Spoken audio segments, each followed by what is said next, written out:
ಅದು ಯಾವ್ದು ನಮಗೆ ಕೋಪ ಅಂತ ಯಾವತ್ತೂ ಅನ್ಸೇ ಇಲ್ಲ ಸರ್. ಯಾಕಂತಂದ್ರೆ ನಾವು ಇಷ್ಟಪಟ್ಟು ಮಾಡ್ತೀವಿ, ಕಷ್ಟಪಟ್ಟು ಮಾಡ್ತಾ ಇಲ್ಲ ನಾವು ಯಾವ್ದೇ ಕೆಲಸ. ಸರ್ ರಿಯಲ್ ಲೈಫ್ ಅಲ್ಲಿ ಎಷ್ಟು ಇಂಪ್ಯಾಕ್ಟ್ ಆಗ್ತಿದೆ? ನೀವು ನನಗೆ ಕಾಲ್ ಮಾಡಿದಾಗ್ಲೇ ಹೇಳಿದ್ರಿ ಇವತ್ತು ಮಾರ್ನಿಂಗ್. ಏನ್ ಅನ್ಸ್ತು ಸರ್ ಅದು ರಿಯಲ್ ಲೈಫ್ ಅಲ್ಲಿ ಇಂಪ್ಯಾಕ್ಟ್? ಏಜ್ ಅನ್ನೋದೇ ಬರಲ್ಲ ಸರ್ ಇದಕ್ಕೆ. ಏಜ್ ಅನ್ನೋದೇ ನನ್ಗೆ ಏಜ್ ಅಂತ ಏನ್ ಅನ್ನಿಸ್ತಿಲ್ಲಪ್ಪ, ನಮ್ಗೇನೆ ಅಷ್ಟೊಂದು ಏಜ್ ಅಂತ ಆಗಿಲ್ಲ. ನಾನ್ ಮೆನ್ಷನ್ ಮಾಡ್ತಾ ಇದ್ದೀನಿ. ನಿಮ್ಗೆ ಅನ್ಸುತ್ತಾ ಎಲ್ಲಾದ್ರೂ V.9 ಇವೆಂಟ್ಸ್ ಅರುಣ್ ಸರ್ ಮೋಸ ಮಾಡ್ತಾರೆ, ಸುಳ್ಳು ಹೇಳ್ತಾರೆ, ಫ್ರಾಡ್ ಅನ್ನೋದು ಫೀಲ್ ಆಗುತ್ತಾ? ಮೋಸ ಗೀಸ ಅಂತದ್ ಏನ್ ಇನ್ಸ್ಟಿಟ್ಯೂಟ್ ಸರ್, ಇಲ್ಲ ಮೋಸ ಇದ್ರೆ ಇನ್ಸ್ಟಿಟ್ಯೂಟ್ ಎಲ್ಲ ಇದಾಗ್ತಿರಲ್ಲ ಸರ್ ಇಷ್ಟೊಂದು. ಯಾಕಂದ್ರೆ ನಾವು ಲೈವ್ ಟಿವಿ ಲೈವ್ಗೆಲ್ಲ ಹೋಗಿದೀವಿ ನಾವು ಅವಾಗೆಲ್ಲ.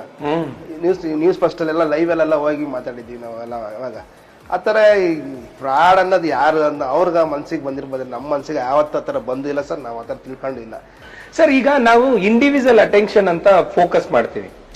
ಬಸವರಾಜ್ ಸರ್ ಬಂದ್ರೆ ಅವ್ರು ಮಾತ್ರ ಬೆಳಿಬೇಕು, ಇಲ್ಲಿ ಒಬ್ರನ್ನೊಬ್ರು ಫ್ರೆಂಡ್ಶಿಪ್ ಮಾಡೋದಾಗ್ಲಿ ಮತ್ತೊಂದೆಲ್ಲ ನಾನು ನಿಮ್ಗೆ ಆಗಿಂದನೂ ಗ್ರೂಪ್ ಮಾಡಿಲ್ಲ, ಅವಕಾಶನೇ ಇಲ್ಲ. ಅದೆಷ್ಟು ಇಂಪಾರ್ಟೆಂಟ್ ಆಗುತ್ತೆ ಅಂತ ನಿಮ್ಗೆ ಎಷ್ಟೊಂದ್ಸಲಿ ನಾವ್ ಹೇಳ್ದಿರಾನು ಕೆಲಸ ಮಾಡಿಸ್ತಾ ಇದ್ವಿ. ಆ ಫೈನಲ್ ರಿಸಲ್ಟ್ ಬಂದಾಗ ನಿಮ್ಗೆ ಗೊತ್ತಾಗ್ತಿತ್ತು ಇಲ್ಲಿಂದ ಇಲ್ಲಿ ಕನೆಕ್ಟ್ ಮಾಡಕ ಅಂತ. ಸರ್ ಆಟೋ ಬ್ರ್ಯಾಂಡಿಂಗ್ ಎಲ್ಲ ಮಾಡಿದ್ವಿ, ಮತ್ತೆ ಮೇಕಪ್ ಎಲ್ಲ ಮಾಡಿ ಫೋಟೋ ಶೂಟ್ ಎಲ್ಲ ಮಾಡಿದ್ವಿ, ಪರ್ಸನಲ್ ಬ್ರ್ಯಾಂಡಿಂಗ್ ಎಲ್ಲ ಮಾಡಿದ್ವಿ, ನ್ಯೂಸ್ ಚಾನಲ್ ಎಲ್ಲ ಕೊಟ್ವಿ. ಮಾಡ್ತಾ ಇರ್ಬೇಕು, ಆಮೇಲೆ ರಿಸಲ್ಟ್ ಆಮೇಲೆ ಬರ್ತಾ ಇರುತ್ತೆ.